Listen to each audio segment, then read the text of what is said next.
So hello everyone, welcome to Delta Academy. मेरा नाम है रंजन और स्टार्ट करते हैं एसएससी जेई की ये मस्त तरीके की क्रैश कोर्स। आप सभी स्टूडेंट्स के लिए ऑन गोइंग है एसएससी जेई का ये क्रैश कोर्स। और जल्दी ही आप सभी के लिए एमसीक्यू सेशन वापस से रिज्यूम होने वाला है आरएम बैच का। तो ये भी एक बहुत ही इंपॉर्टेंट थिंग था जो आपसे शेयर करना था मुझे। अब आज की क्लास जो है उसमें कौन सा टॉपिक हम लोग पढ़ने वाले हैं वो मैं पहले आपको बताता हूँ। हाँ जी, तो आज की जो क्लास है उसमें हम लोग पढ़ने वाले हैं about inductor and capacitor. Short सा वीडियो बनाने की कोशिश करूंगा और इसमें जितना इंपॉर्टेंट डिटेल हो सके वो आप सभी को बताऊंगा, जिसके थ्रू आपको एग्जामिनेशन में आने वाले जो क्वेश्चन है उससे फैमिलियरिटी जो है वो डेवलप हो जाए। चलिए स्टार्ट करते हैं सेशन को। और हाँ, प्रीवियस वीडियो जो है वो जरूर से आई बटन पे क्लिक करके आप देख लीजिएगा। इसके साथ ही अब बात करें रजिस्टर के बारे में। हम लोगों ने काफ़ी कुछ पढ़ा हुआ है लेकिन अभी तक इंडक्टर और कैपेसिटर की बात नहीं किए थे हम लोग, ठीक। तो जल्दी से आज के इस क्लास में शॉर्ट में इंडक्टर कैपेसिटर के बारे में भी समझते हैं। सो पहला जो एलिमेंट हमारे लिए हमारे इस क्लास में आज आ रहा है दैट इज़ इंडक्टर। इंडक्टर जो है क्या होता है, किस तरीके का एलिमेंट होता है, तो आप यहाँ पे दोनों फोटोज जो है इसको देख सकते हैं। ये दोनों ही इंडक्टर को शो कर रहे हैं, दोनों ही इंडक्टर्स को शो कर रहे हैं, ठीक है। ये वाला भी आप देख रहे हैं, ऐसा स्ट्रक्चर आपने कई बार देखा होगा, ऐसे इंडक्टर कॉइल्स इस तरीके का देखा होगा जिसको आप टोरॉइड के फॉर्म में पढ़ते हैं। इसके बगल में जो आप सेक्शन देख रहे हैं ये भी इंडक्टर की तरह ही बिहेव कर रहा है। इंडक्टर बहुत सारे वैरायटीज़ के होते हैं। अभी आज की क्लास में मैं आपको ऑलमोस्ट बहुत सारी जितनी भी जो मेजर वैरायटीज़ इस्तेमाल होती है उन सब के बारे में बताऊंगा, ठीक है। बट उससे पहले हमेशा इंडक्टर को ऐसे कॉइल के ऐसे लपेटे हुए टर्न्स के हिसाब से ही देखा जाता है। क्यों ऐसा देखा जाता है, इसके पीछे क्या सिग्निफिकेंस है, इसको शॉर्ट में जल्दी से बताते हैं। देखिए, इंडक्टर के बारे में जब आप पढ़ेंगे तो हमेशा आपको इंडक्टर का जो डिज़ाइन मिलता है वो इसी तरीके का क्यों मिलता है। इंडक्टर्स आज की क्लास का हमारा पहला टॉपिक, ठीक है। तो इंडक्टर जो होता है इसका सिंबल भी अगर आप देखें तो वो इस तरीके से दिखाया जाता है। इंडक्टर के सिंबल्स को भी नॉर्मली ऐसे दिखाया जाता है, ठीक है। इस तरीके से इसको शो करते हैं। तो इंडक्टर हमेशा ऐसा ही क्यों दिखता है, देखिए नॉर्मली क्या होता है, इसकी शुरुआत करते हैं हम लोग from a current carrying conductor. जब एक करंट कैरिंग कंडक्टर, मान लीजिए एक वायर है मेरे पास, इस वायर से मैं अगर देखूं कि कितनी करंट जो है वो ट्रांसफ़र हो रही है, कितनी करंट आई जो है वो भेजी जा रही है, ठीक है। तो कितनी करंट भेजी जा रही है उसके हिसाब से हम लोग इस वायर के ऊपर बताते हैं। अच्छा, जितनी भी करंट भेजी जाएगी उसके वजह से कुछ ना कुछ मैग्नेटिक फील्ड इस वायर के अक्रॉस जो है वो डेवलप हो जाएगा। कुछ ना कुछ मैग्नेटिक फील्ड इस वायर के अक्रॉस ऐसे डेवलप होता रहेगा, बहुत ही बढ़िया। लेकिन ये जो मैग्नेटिक फील्ड रहेगा this will be very weak magnetic field, weak magnetic field. तो अब ये वीक मैग्नेटिक फील्ड जो है इसकी वजह से जो हमारी रिक्वायरमेंट है, इसकी वजह से जो हमारी रिक्वायरमेंट है कि एक बढ़िया सा मैग्नेटिक फील्ड क्रिएट हो सके सिस्टम में, वो फुलफिल नहीं हो सकता। उस रिक्वायरमेंट को पूरा करने के लिए हमको क्या करना पड़ता है, इंडक्टर की जरूरत पड़ती है। इंडक्टर यानी कि कोई एकदम अलग से कोई ऐसा स्पेशल डिवाइस नहीं है। आप उसी कॉयल को मतलब उसी एक पतले से लेंथ के वायर को आप उसको रैप कर दीजिए किसी कोर के ऊपर, उसको बाहर निकाल दीजिए, जो बचेगा वो इंडक्टर होगा। अब आप सोचेंगे कि वायर तो सर वही है, करंट उतनी ही मैं भेज रहा हूँ।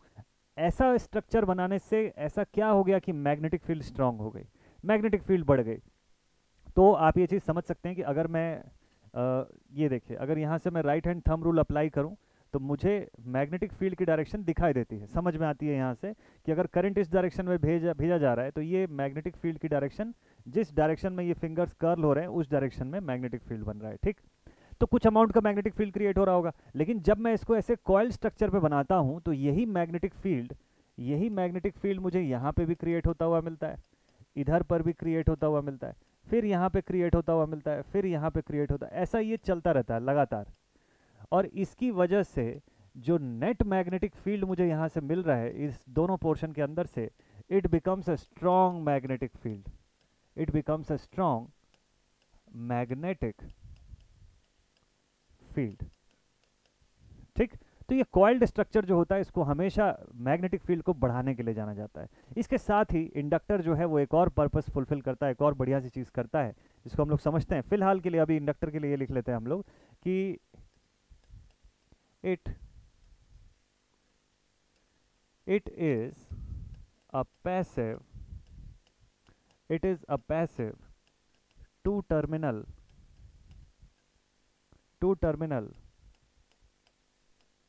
Energy storing device, energy storing device भी मत लिखिए, एलिमेंट लिखिए।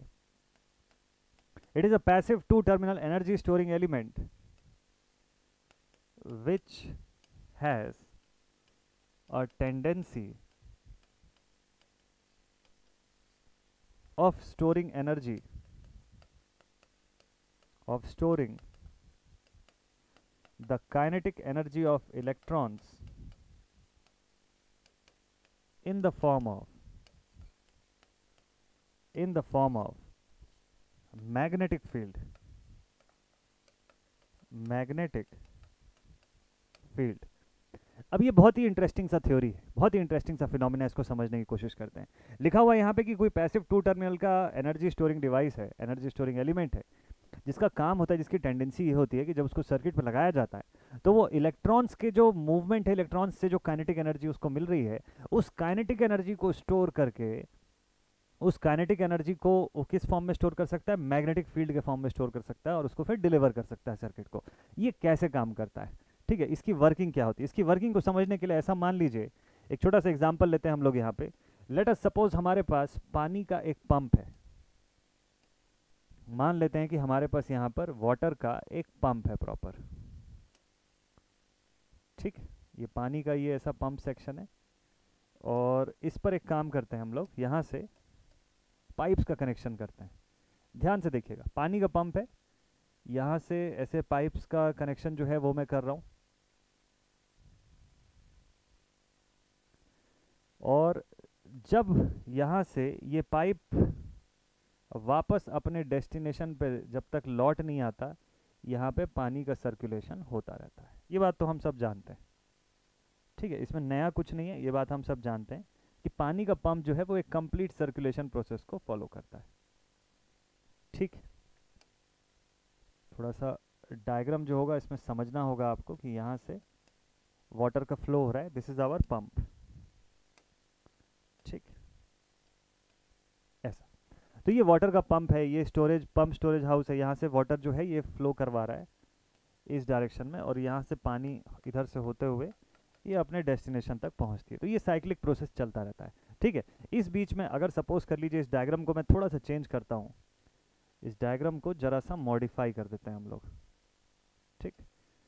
अब इसको ऐसा ना बना के यहाँ से एक पाथ क्रिएट करते हैं, ठीक है, इसको ऐसा ना बना के यहाँ से एक पाथ क्रिएट करते हैं। कैसा पाथ, चलिए देखिएगा इसको। तो यहाँ से मैं क्या कर रहा हूँ, इस पंप से जोड़ तो रहा हूँ, बट बीच में सपोज कर लीजिए कि मैंने ऐसा पैरेलल कनेक्शन बना दिया, ठीक, सपोज कर लीजिए ऐसा पैरेलल कनेक्शन बना दिया। अब ये जो पैरेलल कनेक्शन है, ये जो मैंने पैरेलल कनेक्शन बनाया, इसको वापस से मैं जोड़ दिया इसी लाइन से ऐसे। अभी देखिएगा थोड़ी देर में आपको समझ में आने लग जाएगा कि हम कर क्या रहे हैं इसके अंदर। हाँ जी, तो लेट अस सपोज ऐसा कोई स्ट्रक्चर मैंने क्रिएट कर दिया, ऐसी कोई पाइप बना दी। तो अब क्या होगा, अब पॉसिबिलिटी है ना कि पानी जो यहाँ से आएगा ये दोनों लाइन में चला जाएगा, इधर से होते हुए ये वापस यहाँ पे मिलेगा और यहाँ पे से फिर फाइनली फोर्स से वाटर जो है वो बाहर आएगा। ये पॉसिबिलिटी है क्या, चलिए ठीक है, अगर ये पॉसिबिलिटी है तो मैं इसको क्या करता हूँ, बीच से ब्रेक कर देता हूँ और यहाँ पर एक स्ट्रक्चर बना देता हूँ मैं। कैसा स्ट्रक्चर है पता है, ये जो स्ट्रक्चर है इसमें ऐसे फैन के ब्लेड्स लगे हुए हैं।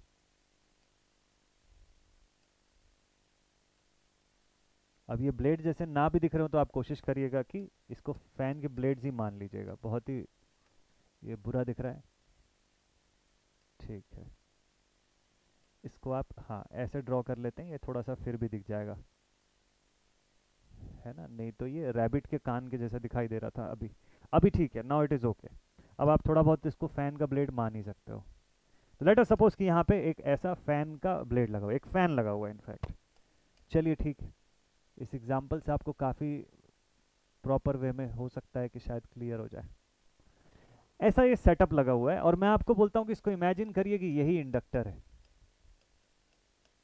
This is inductor. कैसे, पानी के सप्लाई सिस्टम के अंदर इंडक्टर का एग्जाम्पल कैसे फिट होगा, ध्यान से समझिएगा। इंडक्टर कैसे काम करता है किसी सर्किट में, इंडक्टर को हम लोग एसी रेजिस्टेंस भी बोलते हैं। ये वर्ड शायद आप पहले सुने होंगे या हो सकता है ना सुने होंगे, बट ध्यान रखिएगा इंडक्टर को ही एसी रेजिस्टेंस बोला जाता है। एसी रेजिस्टेंस क्यों बोलते हैं इसको, एसी सप्लाई के केस में क्या होता है कि ये कुछ वैसे ही काम करता है जैसे रेजिस्टेंस काम करती है। अब मान लीजिए थोड़ी देर के लिए मान लीजिए कि यहाँ के सेक्शन को इस सेक्शन को मान लीजिए मैं थोड़ा सा पतला कर देता हूँ, थिन कर देता हूँ ऐसे, इस सेक्शन की रेजिस्टेंस को थोड़ा सा कम कर देते हैं हम लोग, ठीक है। तो कम करने के लिए क्या कर देते हैं, इसके सेगमेंट्स को ऐसे थोड़ा सा पतला कर दिया जाता है। कम मतलब बढ़ा देते हैं, सॉरी कम नहीं कर रहे हैं, बढ़ा रहे हैं रेजिस्टेंस। मान लीजिए इस वायर को यहाँ पे अचानक से मैंने थिन कर दिया, अभी क्या होगा बोलिए, रेजिस्टेंस बढ़ जाएगा ना यहाँ का। मैंने क्या किया, इंटेंशनली मैंने यहाँ का रेजिस्टेंस को इंक्रीज कर दिया, R1 को इंक्रीज कर, मान लीजिए यहाँ की रेजिस्टेंस को R1 से रिप्रेजेंट कर रहा हूँ, ठीक है, इसको मैंने इंक्रीज कर दिया। अब देखिए यहाँ पे हो क्या रहा है कि ये जो वाटर इस तरफ से आ रहा है, ये जो पानी यहाँ से जो पंप भेजेगा, ये पानी जो इस फैन ब्लेड तक पहुँचेगा, तो क्या ये फैन ब्लेड तुरंत घूमने लग जाएगा और तुरंत वाटर को कंडक्ट करने लग जाएगा क्या? सोच के आप बताइएगा, क्या यहाँ से दूसरे सिरे पर पानी आना शुरू हो जाएगा तुरंत? तुरंत तो नहीं होगा ना, यहाँ पर कुछ अमाउंट ऑफ एनर्जी की जरूरत पड़ेगी। जब ये वाटर यहाँ से पहुँचेगा तो यहाँ पर ये कुछ फोर्स अप्लाई करेगा। जब एक पर्टिकुलर लेवल तक जब फोर्स जमा हो जाएगा, जब एक पर्टिकुलर लेवल का फोर्स जो है यहाँ पर आ जाएगा, तब उससे क्या होगा, तब उस कंडीशन पर ये देखिए, जब एक पर्टिकुलर लेवल का फोर्स जो है वो आ जाएगा, अच्छा, तब उस कंडीशन पे क्या होगा कि ये जो पानी का ऐसे जो पंप है, मतलब पानी का जो ऐसा व्हील है, ये ऐसे घूमना शुरू होगा, ठीक है, ये ऐसे रोटेट करना शुरू करेगा। बट इसके रोटेट करने से पहले का सिचुएशन समझिए आप। अभी क्या हो रहा है कि वाटर यहाँ पे जा तो रहा था, लेकिन ये व्हील घूम नहीं रहा, और जब तक ये व्हील घूमेगा नहीं, ये पाथ पूरी नहीं होगी। तो अब बताइए ज़्यादा मात्रा में वाटर किधर से जाएगा, तो अभी भी ज़्यादा मात्रा में वाटर इसी लाइन से जा रहा होगा, ज़्यादा अमाउंट में पानी जो है वो इसी डायरेक्शन से जा रहा होगा अभी भी। भले ही यहाँ मैंने रेजिस्टेंस बढ़ा दिया है, लेकिन स्टिल जब तक वो चक्का, वो व्हील घूमना नहीं शुरू होगा, तब तक वहाँ से वाटर जो है वो फ्लो नहीं हो पाएगा। तो फिर ज़्यादा मात्रा में वाटर इसी लाइन से फ्लो हो रहा होगा रेजिस्टेंस बढ़ाने के बावजूद। अब क्या होगा, धीरे धीरे ये जो वाटर का फ्लो है, ये जो वाटर का फ्लो है, इसकी जो फोर्स है, इस डायरेक्शन में जो ये फोर्स लगा रहा है, इसकी वजह से क्या होगा कि ये व्हील धीरे धीरे धीरे धीरे टर्न ऑन होना शुरू होगा। ये व्हील जो है वो धीरे धीरे टर्न अराउंड ऐसे होना शुरू हो जाएगा। अब जैसे जैसे ये टर्न अराउंड होगा, वैसे वैसे क्या होगा, ये पानी को आगे भेजना शुरू करेगा, और जब ये वाटर आगे जाना शुरू करेगा तो अपने आप ये अपनी पाथ को पूरी करेगा। ये देखिए, ये अपने आप अपनी सर्किट, अपनी पाथ को पूरी कर लेगा, ठीक। अच्छा, यहाँ तक का सिनारियो आप सभी को समझ में आ गया कि इनिशियली पानी का पंप मैंने चालू किया, एक पैरेलल पाथ मैंने यहाँ क्रिएट कर दिया, ये व्हील इंस्टेंटली नहीं घूमा, मैंने यहाँ सप्लाई तो दिया, लेकिन ये व्हील इंस्टेंटली नहीं घूमा। इस सप्लाई को आप मान लीजिए इलेक्ट्रिकल सर्किट में मैं करंट की बात कर रहा हूँ। ये जो मैं पंप यहाँ से चला रहा हूँ, this is my EMF, this is my EMF, यहाँ पे मैं करंट की बात कर रहा हूँ। तो करंट की रेट ऑफ फ्लो में जितना मैं चेंज करूंगा, उस हिसाब से ये व्हील उतनी जल्दी या तो घूमना शुरू होगा या उतनी देर से शुरू होगा घूमना, ठीक है। तो अब ये व्हील जो है ये घूमना शुरू हो गया, और वंस इट स्टार्ट्स रोटेटिंग, एक बार ये घूमना शुरू होता है तो उससे क्या होगा, एक बार ये घूमना शुरू होगा तो उस कंडीशन पे फिर ये वाटर का कंडक्शन करना शुरू करेगा। तो इस सब से अब क्या बताना चाह रहे हैं, है ना, इस सब से मैं क्या बताना चाह रहा हूँ आपको, देखिए इस सब से मैं आपको ये बताना चाह रहा हूँ कि अगर अब एक पर्टिकुलर पॉइंट के बाद मैं यहाँ से सप्लाई को बंद कर देता हूँ, लेट अस सपोज कि after a particular point of time मैंने सप्लाई को यहाँ से बंद कर दिया। इस सिनारियो को जरा समझिएगा, जैसी सप्लाई बंद कर दूंगा, अब ये व्हील रोटेट करना शुरू कर चुका ऑलरेडी, ये व्हील ऑलरेडी इस डायरेक्शन में ऐसे रोटेट कर रहा है, ठीक है, ये व्हील की रोटेशन चल रही है ऑलरेडी ऐसे। अब इसके रोटेट करते करते बढ़िया स्पीड से चल रहा है, वाटर कंडक्ट कर रहा है, लेकिन मैंने सप्लाई को यहाँ से बंद कर दिया। अब जैसे ही मैं सप्लाई को बंद करूंगा उस कंडीशन पे क्या होगा, क्या व्हील तुरंत के तुरंत स्टॉप हो जाएगा? क्या नहीं होगा। तो फिर क्या होगा सर, तो ये व्हील जो है ये घूमता रहेगा, ये अपनी उस मोमेंटम को बनाए रखने की कोशिश करेगा। और मोमेंटम को बनाए रखने की कोशिश कैसे करेगा, तो मोमेंटम को बनाए रखने की कोशिश करेगा, और यहाँ से सप्लाई की वैल्यू कम हो रही है, लेकिन बाहर जो है ये अपनी सप्लाई को कम होने नहीं देगा, या धीरे धीरे ग्रेजुअली रिड्यूस होगी। एट वंस यहाँ से बाहर आती हुई करंट या बाहर आती हुई जो फ्लो है वाटर की, वो कम नहीं होगी, धीरे धीरे ये अपनी स्पीड लूज करता जाएगा, और एक ऐसा पॉइंट आएगा जहाँ पे इसकी स्पीड इतनी कम हो जाएगी कि अब यहाँ से ये आउटपुट में कोई करंट नहीं दे पाएगा, और इनपुट में भी जो इसकी सप्लाई आ रही थी वो बंद हो चुकी है। तो हमको इस पूरे एग्जाम्पल से ये समझ में आता है कि ये जो व्हील था ये एक बार में तुरंत घूमना नहीं शुरू हुआ, तो जब हम सप्लाई देना शुरू किए उसके कुछ ड्यूरेशन के बाद जो है वो घूमना शुरू किया। ठीक है, कब? जब उतनी एनर्जी जमा हो गई इसके पास कि इसको घुमाया जा सके। ठीक है, फिर उसके बाद ये व्हील जो है सप्लाई के बंद होने के बाद तुरंत नहीं रुका, उसके कुछ देर तक ये चलता रहा और वाटर का फ्लो लगातार फिर भी करवाता रहा। धीरे धीरे धीरे धीरे ये अपनी मोमेंटम को लूज करता गया और एक पॉइंट के बाद जा करके फ्लो जो है वो बंद हुआ, जबकि यहाँ से मैंने पहले ही स्विच ऑफ कर दिया था मेन सप्लाई को। ये पूरा एग्जाम्पल इंडक्टर के ऊपर एकदम फिट बैठता है। कैसे, इसको समझिएगा ध्यान से। तो लेट अस सपोज कि इसी को अब एक इंडक्टर के तौर पे आप लीजिए। इंडक्टर का काम क्या होता है? इंडक्टर जो होता है उस मैग्नेटिक फील्ड जिसकी हम लोग बात कर रहे हैं, तो जब हम इसके अंदर से जब सप्लाई भेज रहे हैं, जब इसके थ्रू हम सप्लाई प्रोवाइड कर रहे हैं, तो वो क्या करता है कि उस सप्लाई के बेसिस पर मैग्नेटिक फील्ड का स्टोरेज करता है। जब सर्किट में हम उस इंडक्टर को प्लेस करते हैं तो वो एट वंस जो है वो एनर्जी पूरी नहीं बना लेता है, वो एनर्जी स्टोर करता है। And gradually after a time, after a particular portion of time, जब आप सप्लाई बंद भी कर देते हो तो भी वो एनर्जी देता रहता है। इसको समझने के लिए एक सर्किट का एग्जांपल लीजिए। अभी तो आप इसका जनरलाइज्ड एग्जांपल देखें, सर्किट के एग्जांपल से समझते हैं। लेट अस सपोज हमारे पास एक रेजिस्टेंस है आर, यहां से एक सप्लाई का सोर्स जो है वो मैं प्रोवाइड कर रहा हूं, एक बैटरी प्रोवाइड कर रहा हूं, सपोज कर लीजिए, पॉजिटिव नेगेटिव, ठीक। और यहां पे एक स्विच प्रोवाइड कर देते हैं लाइक दिस। ओके, ठीक है। और इस जगह पे मैं प्रोवाइड कर देता हूं एक एलईडी लाइट, इस जगह पे प्रोवाइड कर देते हैं एक एलईडी लाइट, ठीक। तो अब क्या करते हैं, अब ये जो एलईडी लाइट है, this is our LED light, है ना। मैं इसमें फिलामेंट बनाने वाला था गलती से, बट ठीक है। तो अब ये एलईडी लाइट है अपने पास, और इसके साथ यहाँ पर मान लीजिए मैंने पैरेलल में एक इंडक्टर जोड़ रखा है, ऐसे। तो मान लीजिए पैरेलल में मैंने यहाँ पर एक इंडक्टर जो है उसको कनेक्ट करके रखा है, ठीक है। तो अब ये जो इंडक्टर है, इससे, इसके होने से इस सर्किट की वर्किंग जो होगी वो किस तरीके की होगी? इस इंडक्टर के होने से इस सर्किट की वर्किंग जो होगी वो किस तरीके की होगी? देखिए, इंडक्टर जो है इसको हम लोग, इसकी इंडक्टेंस को कैपिटल एल हेनरी से डिनोट करते हैं, और इससे क्या समझते हैं उसको देखते हैं जरा। तो मान लीजिए मैंने यहाँ बैटरी से सप्लाई दिया, यहाँ पर इंडक्टर जो एनर्जी का स्टोरेज कर रहा है, तो इंडक्टर क्या कर रहा है, पहले इंडक्टर को पहले स्टेज पे समझिएगा कि जब हमने सप्लाई दिया तो इधर रेजिस्टेंस ज़्यादा होने के बावजूद ज़्यादा वाटर का फ्लो इसी ब्रांच से हो रहा था। क्यों? क्योंकि वो व्हील पहले घूमना नहीं शुरू हुआ था। यही हाल इंडक्टर का भी। तो अभी इंडक्टर जो है वो अभी वर्किंग करना शुरू नहीं किया, अभी इंडक्टर ने एनर्जी उतनी बनाई नहीं है जो कि वो आउटपुट आपको दे। तो एनर्जी जब ये स्टोर कर रहा है जिस कंडीशन पर, उस कंडीशन पर पूरी की पूरी सप्लाई इस रेजिस्टेंस के थ्रू होते हुए जा रही है, ठीक। अब क्या होता है कि ग्रेजुअली ये अपनी एनर्जी स्टोर कर लेता है और उतनी एनर्जी बना लेता है कि अब ये घूमना शुरू करे। अब जब ये घूमना शुरू किया उस तरफ, तो यहाँ पे देखिए आपका इंडक्टर क्या किया, अब ये एनर्जी डिलीवर करने के स्टेट पर आ गया। अब इस केस पे अगर मान लीजिए कि मैं इस सप्लाई को डिस्कनेक्ट भी कर देता हूँ, तो भी उस कंडीशन पे क्या होगा, जैसी सप्लाई का डिस्कनेक्शन होगा, ये इंडक्टर इस डायरेक्शन में एनर्जी का डिस्चार्ज क्रिएट करेगा, ठीक है।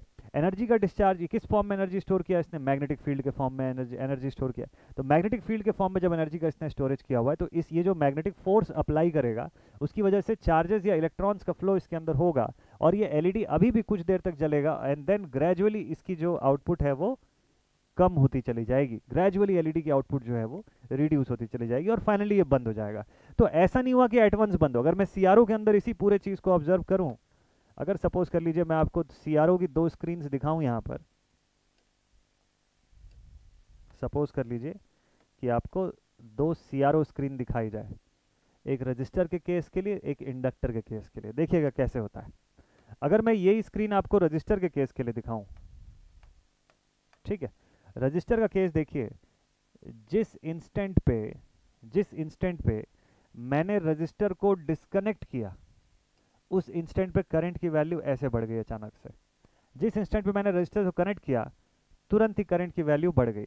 यहाँ पे रेजिस्टेंस को डिस्कनेक्ट किया और यहाँ पे रेजिस्टेंस को कनेक्ट किया, ठीक है। तो करंट की वैल्यू में सडन डिप आता है। बट यहाँ पे इंडक्टर के केस में क्या होता है पता है? इंडक्टर के केस में यही ग्राफ ऐसे बनती है, ये ग्रेजुअल चेंज को अलाउ कर सकता है, सडन चेंज को नहीं अलाउ कर सकता है। और जब मैं जिस पोजीशन पे इसको डिस्चार्ज करता हूँ तो ये ऐसे डिस्चार्ज होता है। इन दोनों के बीच का यहाँ पर ये जो ग्राफ आप देख रहे हैं, this is for resistor and this one is for inductor. इस CRO की स्क्रीन में आपको दिखा रहा हूँ दोनों कंडीशंस के लिए। तो ये दोनों के बीच का आप डिफरेंस समझ लेंगे कि यहाँ पर जब एनर्जी को स्टोर कर रहा है तो ऐसा, और जब ये डिस्चार्ज हो रहा है, एनर्जी जब अपनी रिटर्न कर रहा है सर्किट को, तो इस तरीके का ग्राफ आपको दिख रहा है। मतलब कोई भी चीज़ सडन फॉर्म में अलाउ नहीं करेगा ये। तो इंडक्टर की एक खासियत होती है।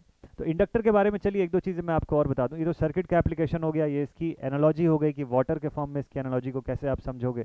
अब इसके बारे में दो तीन चीज़ें और लिख लेते हैं। एक तो हमने लिखा हुआ है कि पैसिव टू टर्मिनल का एनर्जी स्टोरिंग एलिमेंट है, ठीक है। ये एनर्जी स्टोर करता है किसकी, काइनेटिक एनर्जी ऑफ इलेक्ट्रॉन्स को इन the form of magnetic field. चलिए इंडक्टर के बारे में और लिखते हैं। इसके दो प्रॉपर्टीज होते हैं। First property is known as inductance. इसकी पहली प्रॉपर्टी को हम लोग बोलते हैं inductance.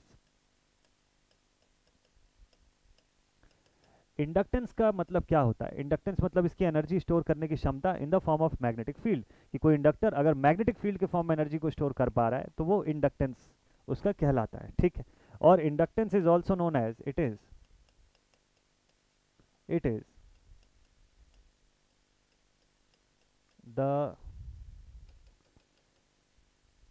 the EMF of 1 volts. It is the EMF of 1 volts created when the current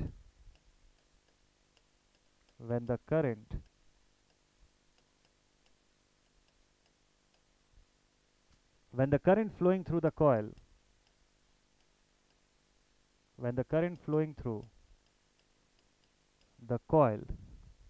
changes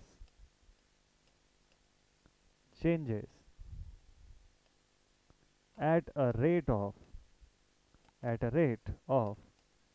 1 ampere per second। ध्यान रखिएगा, इंडक्टर करंट को नहीं अपोज कर रहा है, करंट में होने वाली चेंज को या बदलाव जो है उसको अपोज कर रहा है, ठीक है। तो it always opposes the change in current. तो इसीलिए हम लोग इंडक्टेंस का जब एक्सप्रेशन लिखते हैं L इज इक्वल्स टू, तो हम लोग क्या बोलते हैं कि यहाँ पर जो भी EMF ये बना रहा है, सपोज कर लीजिए कि ये इसके अंदर की करंट जो है वो 1 एम्पियर पर सेकंड के रेट से अगर बदल रही है तो उसको काउंटर करने के लिए वो EMF इंड्यूस करेगा 1 वोल्ट्स का। तब आप बोलोगे कि अच्छा 1 हेनरी की इंडक्टेंस जो है सर वो क्रिएट हो गई। यहाँ पे इंडक्टेंस की यूनिट हम लोग हेनरी में बताते हैं। इंडक्टेंस की यूनिट हम लोग हेनरी में बताते हैं। तो हम लोग बोलते हैं 1 henry is equals to 1 volt upon ampere per second. 1 volt upon 1 ampere per second. तो current changing at a rate of 1 ampere per second causes an induction of EMF which is of 1 volts. Then you can say कि Henry में कि 1 Henry का inductance जो है वो create हो चुका है, ठीक है। तो इंडक्टर एनर्जी का स्टोरेज करा किसके फॉर्म में, मैग्नेटिक फील्ड के फॉर्म में, ठीक है। किसको अपोज किया, चेंज इन करंट को अपोज किया, सडन चेंज इन करंट को। ध्यान रखिएगा, it opposes the sudden change in current. It opposes, क्यों ऐसा होता है ये भी मैं बता देता हूं आपको। द सडन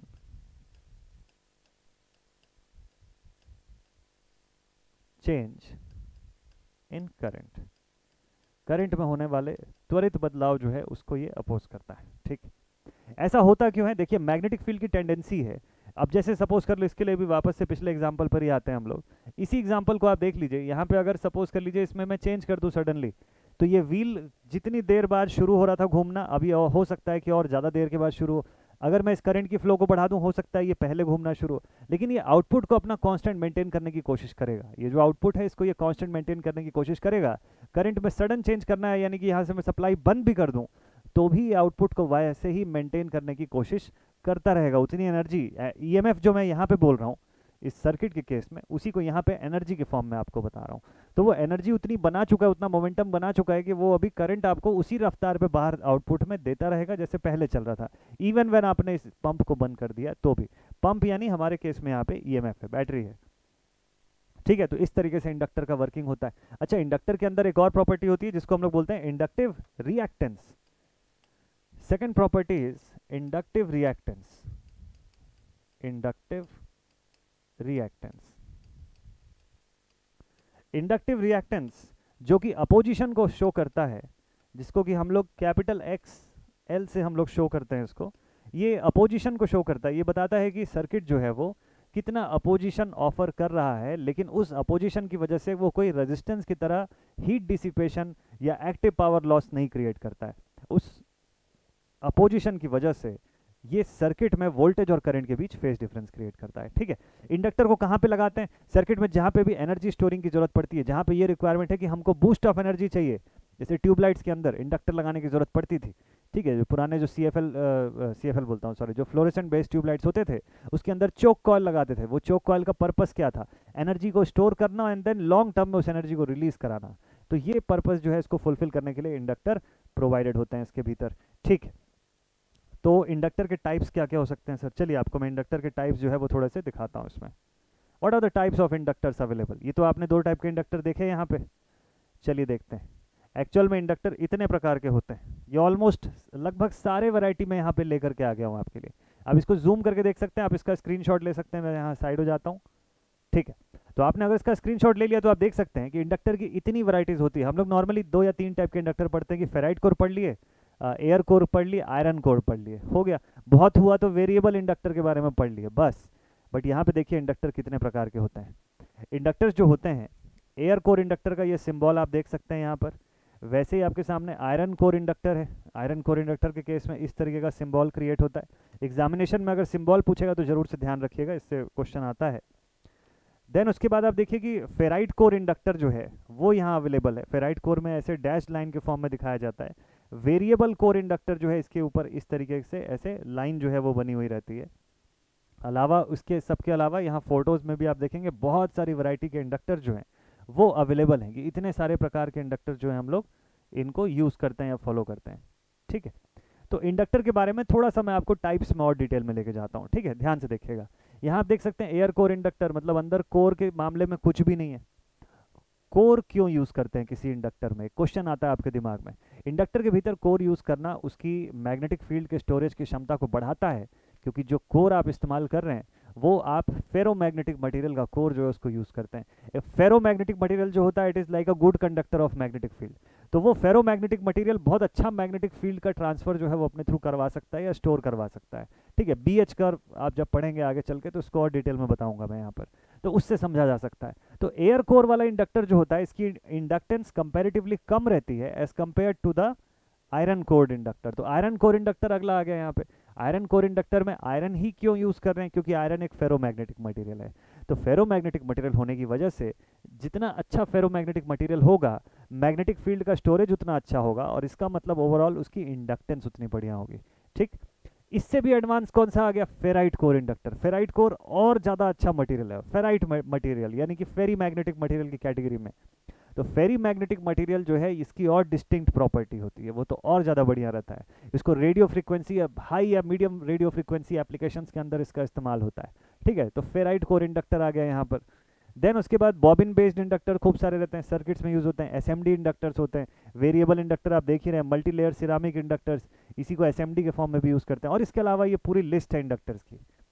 इसमें से 2-4 इंडक्टर के बारे में आपको थोड़ा सा डिटेल में बताऊंगा कि कहाँ यूज़ करते हैं, क्या एप्लीकेशन है। एप्लीकेशन बेस्ड क्वेश्चन क्योंकि AJ के पेपर में आता है। देखिए, एयर कोर इंडक्टर हो गया, फेरोमैग्नेटिक आयरन कोर इंडक्टर हो गया, देन फेराइट कोर इंडक्टर यहाँ पर, iron powered iron powder core inductor हो गया, ceramic core, laminated steel core, toroidal, drum या bobbin based inductor, multi layer inductor, thin film, moulded, coupled, है ना, ये सब पूरे radio frequency, RF application, chokes, variable inductor. सोचिए इतने प्रकार के इंडक्टर जो है अवेलेबल होता है। ठीक, तो इनकी वर्किंग क्या होती है, कौन सा इंडक्टर किस टाइप के एप्लीकेशन के लिए यूज़ होता है, शॉर्ट में बताता हूँ आपको। ठीक है, तो ताकि आपको एक छोटा सा आइडिया इस चीज़ का मिल जाए। So our next topic is the types of inductors. Types of inductors. Inductors के प्रकार, कितने टाइप के इंडक्टर्स होते हैं भाई? देखिए, इंडक्टर में अब जैसे सपोज कर लीजिए हम लोग बात करें अगर कि लैमिनेटेड कोर इंडक्टर है ना, लैमिनेटेड कोर इंडक्टर एग्जाम्पल में आप ले लीजिए लैमिनेटेड कोर इंडक्टर। है ना। फोटो में देखें इसको किस टाइप का होता है ये, चलिए इसको फोटो में जरा सा देखते हैं कि किस टाइप का होता है। ये देखिए यहाँ पर लैमिनेटेड कोर इंडक्टर जो है वो शायद आपको इधर पर दिखेगा। ये जो इंडक्टर आपको दिखाई दे रहा है ना, this is the laminated core inductor, ये वाला, ये जो लास्ट में कॉर्नर पे जो रखा हुआ है, इस तरीके का कुछ होता है। छोटे छोटे ट्रांसफॉर्मर्स वगैरह जो होते हैं वो कुछ उसी तरीके का काम करते हैं। इंडक्टर बहुत टाइप की डिवाइसेस होंगी आपके सर्किट में। एक मोटर लगा होगा तो वो भी इंडक्टर का बिहेवियर शो कर रहा है, एक टोरॉइड लगा है वो भी इंडक्टर का बिहेवियर शो कर रहा है, इस तरीके का एक ट्रांसफॉर्मर लगा हुआ है वो भी इंडक्टिव बिहेवियर शो कर रहा है सर्किट के भीतर। ठीक है, ऐसा सोलेनोइडल सेक्शन है वो भी इंडक्टर का ही बिहेवियर शो कर रहा है। तो ये लैमिनेटेड कोर इंडक्टर जो है वो कहाँ पे यूज होते हैं, क्या पर्पज होता है इनको यूज करने का। ठीक, इसको यूज करते हैं, इसके एप्लीकेशंस होते हैं, इसके एप्लीकेशंस होते हैं लाइक चार्जर, बैटरी चार्जर वगैरह हम लोग यूज़ करते हैं ना, मोबाइल फ़ोन्स का चार्जर हो गया, व्हीकल्स को आजकल चार्ज करते हैं हम लोग, उस टाइप के इंडक्टर इसके अंदर यूज़ होता है। लैमिनेटेड कोर में सिंपली वायर को हम लोग फॉर्मर के ऊपर जो है वो वाइंड करते हैं और उसी के आधार पे वो पूरा इंडक्टेंस क्रिएट करता है। उस फॉर्मर के भीतर आप चाहें जो बॉबिन जो हम लोग क्रिएट करते हैं उसके अंदर चाहें तो आप कोई कोर लगा सकते हैं या फिर कोरलेस रख सकते हैं। दोनों टाइप का इंडक्टर जो है वो पॉसिबल हो सकता है यहाँ पे। ठीक, अच्छा ये किससे बना होता है, सिलिकॉन शीट से बना होता है। सिलिकॉन स्टील के शीट से इसका जो सेक्शन है उसको फॉर्म किया जा सकता है। और इसका जो बेसिक वर्किंग होता है, ठीक है, ये एडी करंट लॉस और हिस्टेरेसिस लॉस को रिड्यूस करने के लिए जाना जाता है। Lower value, lower eddy and hysteresis loss, hysteresis loss lower value का रहता है चार्जर्स वगैरह में या स्मॉल एप्लीकेशंस में, स्मॉल फ्रीक्वेंसी एप्लीकेशन में, अप्लायंसेस में भी इसको यूज़ करते हैं हम लोग। ठीक है, इस तरीके के छोटे एप्लीकेशंस पे इनका यूज़ रहता है। चलिए ठीक है, बढ़िया। अब इसके बाद नेक्स्ट टाइप के इंडक्टर की बात करते हैं। सेकेंड टाइप का inductor which is the air cored inductor. Air cored inductor ये कहाँ पे यूज़ होता है भाई? देखिए एयर कोर्ड इंडक्टर मतलब सिंपल सी बात है कि डायरेक्टली ऐसा लगा होगा ये, इसके अंदर किसी भी टाइप की कोई कोर जो है वो नहीं प्रोवाइडेड होगी। ठीक है, कोरलेस टाइप का इंडक्टर जो है वो अवेलेबल रहता है। ठीक, तो यहाँ पे इंडक्टेंस का जो पर्पस होता है, ठीक है, यहाँ पर जो इंडक्टेंस का पर्पस किस तरीके का होता है, परमिएब, इसमें देखिए यहाँ पे इसकी खासियत क्या होती है, इसकी परमिटिविटी, इसकी परमिटिविटी जो होती है वो हाई रहती है। ठीक, इसकी स्टेबिलिटी जो होती है, इसकी स्टेबिलिटी इज गुड, क्योंकि कोई कोर का चक्कर है नहीं तो सैचुरेशन का भी कोई बहुत ज़्यादा सीन नहीं है यहाँ पे। अगर देखिए इसके अंदर कोई कोर नहीं है तो सैचुरेशन का क्या है, सीधे एयर है। एयर एज हम लोग कोर मटेरियल यूज़ करें तो एयर की म्यू आर की वैल्यू 1 रहती है। तो एयर का जब आप बी एच कर्व बनाते हो एयर एज अ कोर के केस में तो ऐसा बनता है इसका B versus H characteristic for air. Air बोलने का मतलब है mu is equals to mu R is equals to 1, mu R यानी रिलेटिव परमिबिलिटी जो है दैट इज इक्वल्स टू 1। तो एयर का कंडीशन इस तरीके का होता है। ठीक है, लेकिन इसकी नुकसान ये होती है कि इंडक्टेंस की वैल्यू लोअर रहती है। It has a lower range of inductance, it has a lower range of inductance. Inductance बहुत अच्छा नहीं होता है इनका। ठीक, बट ओवरऑल स्टेबिलिटी वगैरह जो है वो बढ़िया रहती है। इसका एप्लीकेशन क्या होता है, इसका एप्लीकेशन किस में हम लोग करते हैं, इसका एप्लीकेशन स्विचिंग सर्किट में करते हैं, स्विचिंग सर्किट्स में होता है। इसका भी एप्लीकेशन चार्जर्स में होता है। ठीक है, इसका भी एप्लीकेशन लॉन्ग ड्यूरेशन पे जिसको इस्तेमाल करना है हमको, या जहाँ पे वोल्टेज फ्लक्चुएशंस वगैरह हो रही है, ऐसी जगह के जो चार्जर्स होते हैं उसके अंदर इस टाइप के इंडक्टर्स को यूज़ किया जाता है। ठीक है, और आरएफ ट्यूनिंग कॉयल जो है वो भी इससे बनाया जाता है, रेडियो फ्रीक्वेंसी के tuning coils, tuning coils, filters, इन सब एप्लीकेशंस में इसका इस्तेमाल किया जा सकता है। ठीक, इसको फिल्टर सर्किट में भी हम लोग यूज़ करते हैं। ठीक है, चलिए तो इस टाइप के होते हैं। नेक्स्ट एक और पढ़ लेते हैं हम लोग फेराइट कोर के बारे में, एक और के बारे में लिख लेते हैं विच is the ferrite core inductors. Ferrite core inductor की खासियत होती है, फेराइट कोर इंडक्टर्स का फॉर्मेशन हम लोग आयरन ऑक्साइड के साथ जो हम लोग ये इसका यूज़ करते हैं Fe2O3, इसके साथ हम लोग ऐड कर देते हैं इसके साथ हम लोग यूज़ करते हैं मैग्नीशियम या जिंक का इस्तेमाल करते हैं। मैंगनीज, मैग्नीशियम, जिंक, इनमें से किसी का भी कॉम्बिनेशन हम लोग इसके साथ यूज़ करते हैं to form the ferrites. Ferrite की खासियत ये होती है कि ये फेरी मैग्नेटिक टाइप के मटेरियल्स होते हैं और इसके अंदर का नेट डाइपोल मोमेंट जो होता है वो ज़ीरो नहीं होता है। एंटी फेरो में जैसे ज़ीरो हो जाता है, तो ये भी फेरो मैग्नेटिक फैमिली का ही हिस्सा है, लेकिन उस फैमिली के अंदर एंटी फेरो और फेरी मैग्नेटिक दो चीज़ें आती है। तो ये फेरी मैग्नेटिक्स की खासियत ये होती है कि ये बहुत बड़े रेंज की, इसकी जो बीएच कर्व भी अगर आप देखोगे ना तो कुछ ऐसी बनती है। देखिए बीएच कर्व अगर आप देखोगे, ये बीएच कर्व का एक हिस्सा फेरो मैग्नेटिक के लिए आपको दिखाई दे रहा है, तो दूसरा हिस्सा मैं आपको फेरी मैग्नेटिक के लिए अगर बना के दिखाऊं तो कुछ ऐसा दिखाई देगा आपको। So this is for ferri magnetic material, this is for ferro magnetic material. ये इनके बीच अंतर होता है। तो फेरी मैग्नेटिक मटेरियल के अंदर सैचुरेशन बहुत देर से आता है। क्यों सैचुरेशन देर से आता है? क्योंकि डोमेन अलाइनमेंट जब आप इनका देखोगे ना तो ये कुछ ऐसा रहता है। अगर ये डायरेक्शन ऑफ फील्ड है तो इनके डोमेन्स ऐसे अलाइंड होते हैं। हर ऑल्टरनेट पाथ पे अपोजिट डायरेक्शन के डोमेन अलाइनमेंट आपको दिखते हैं, लेकिन ये जो अपोजिशन होता है ये सिग्निफिकेंटली बहुत छोटा होता है एज कंपेयर टू आपके ओरिजिनल डोमेन्स। ओरिजिनल डोमेन्स मतलब जो एक डायरेक्शन में जो डोमेन्स हैं, तो जो ऑल्टरनेटिव डोमेन्स जो रहेंगे वो दूसरे दिशा में अलाइन तो हैं, लेकिन इक्वल एंड अपोजिटली अलाइन नहीं है, सिर्फ अपोजिट है, इक्वल नहीं है। अब इक्वल नहीं है तो क्या होगा कि ये नेट अपोजिशन इनका जीरो नहीं होगा, नॉन जीरो नेट डाइपोल। तो नेट डाइपोल तो जीरो हुआ ही नहीं। अगर नेट डाइपोल जीरो नहीं हुआ तो मतलब मैग्नेटिक फील्ड इनकी सस्टेन कर गई, और मैग्नेटिक फील्ड सस्टेन कर गई तो ये चीज़ बहुत देर तक होता रहेगा, और उसके बाद जाके बहुत हायर लेवल की मैग्नेटिक फील्ड पर पहुंचने के बाद कहीं जाके ये सैचुरेट हो सकते हैं। इसीलिए ये फेराइट कोर जो मटेरियल्स होते हैं ना, फेराइट कोर इंडक्टर जो होते हैं, इनको रेडियो फ्रिक्वेंसी एप्लीकेशन में बहुत प्रेफर किया जाता है, क्योंकि यहाँ पर रिक्वायरमेंट ही यही रहती है कि आपके पास आपका कोर जो है वो सैचुरेट नहीं होना चाहिए। रेजोनेंट सर्किट जब बनाते हैं, फिल्टर्स का जब इस्तेमाल करते हैं, तो वहाँ पे यही रिक्वायरमेंट होता है कि कोर का सैचुरेशन ना होने सके। तो उस कंडीशन पर फेरी मैग्नेटिक मटेरियल बहुत ज़्यादा प्रिफर्ड रहते हैं।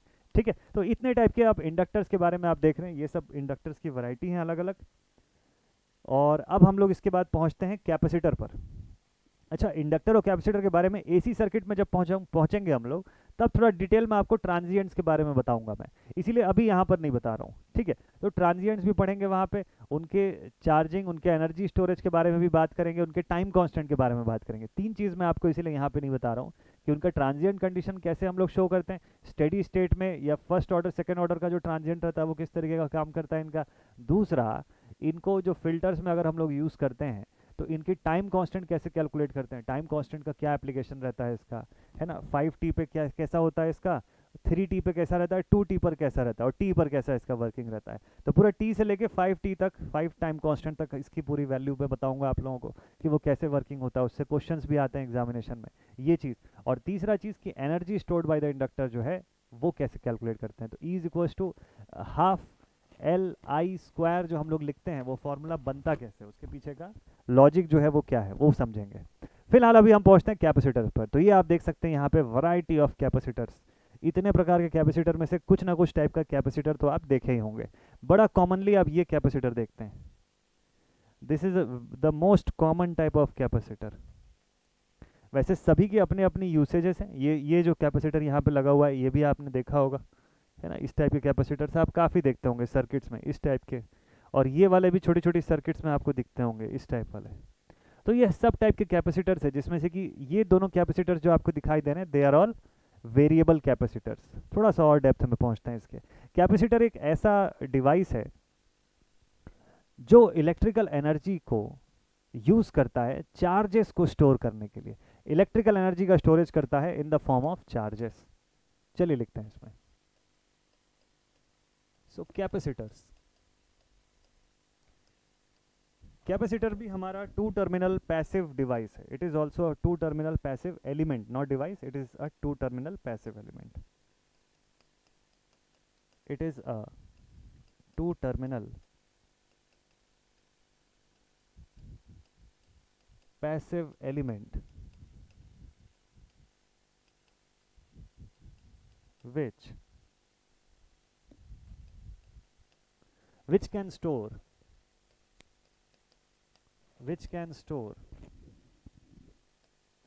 the electrical energy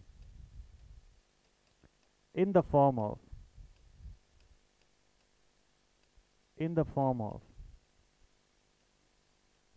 charges. Which can store the electrical energy in the form of charges. Capacitor जो है चार्ज के फॉर्म में इलेक्ट्रिकल एनर्जी को स्टोर करने की क्षमता रखता है. ये कैसे काम करता है, चलो देखते हैं इस चीज़ को. तो चार्ज के फॉर्म में इलेक्ट्रिकल एनर्जी को ये स्टोर करने की क्षमता रखता है. इसकी वर्किंग क्या होती है? तो कैपेसिटर की वर्किंग समझने के लिए आप ये देखिएगा कि कैपेसिटर को आप ऐसा देखिए कि ऐसे पैरेलल प्लेट्स का कॉम्बिनेशन, दो पैरेलल प्लेट्स का कॉम्बिनेशन जो है वो एक दूसरे के आमने सामने प्लेस्ड रहता है. ठीक, इनके बीच का जो सेगमेंट है उसको हम एक डाई इलेक्ट्रिक मीडियम से सेपरेट करके रखते हैं. डाई इलेक्ट्रिक मतलब एक तरीके से आप मान लो कि इंसुलेटिंग मीडियम से हम लोग इसको सेपरेटेड रखते हैं और इसको फिर उसके बाद हम लोग सप्लाई लाइन से कनेक्ट करते हैं. अब जब इसको सप्लाई से कनेक्ट करते हैं तो क्या होता है? तो ठीक है भाई, चलो इसको कनेक्ट कर देते हैं सप्लाई लाइन से. तो यहाँ पे हम लोग सपोज कर लीजिए एक एंड पे ऐसे पॉजिटिव प्रोवाइड कर रहे हैं, दूसरे एंड पर ऐसा नेगेटिव प्रोवाइड कर रहे हैं. ठीक, तो पॉजिटिव और नेगेटिव के फॉर्म में जब हम लोग सप्लाई प्रोवाइड कर रहे हैं, जैसे जैसे हम इसको चार्जेस देते चले जाते हैं वैसे वैसे क्या होता है, इनके अंदर चूंकि बीच में डाई इलेक्ट्रिक का मीडियम है, ये डाई इलेक्ट्रिक कुछ भी हो सकता है. जैसे हम लोग सिरामिक यूज़ कर सकते हैं, माइका यूज़ कर सकते हैं, इवन इंसुलेटिंग पेपर का भी इस्तेमाल कर सकते हैं, या कुछ भी नहीं है तो एयर के फॉर्म में आप छोड़ सकते हो कि सिर्फ air as a dielectric भी हम लोग इसके अंदर यूज़ करवा सकते हैं. ठीक है, तो अब क्या होगा कि धीरे धीरे इसके किसी एक प्लेट पर ऐसे इलेक्ट्रॉन्स जो है उसका कलेक्शन होना शुरू हो जाएगा. किसी भी एंड पर आप पॉजिटिव नेगेटिव जैसा सप्लाई कर रहे हो इसके ऐसे एंड्स के हिसाब से, तो इसके किसी एक सिरे पर क्या होगा, इलेक्ट्रॉन्स का कलेक्शन होना शुरू होगा, डिपेंडिंग अपॉन कि आप सप्लाई किस डायरेक्शन में दे रहे हो वैसे.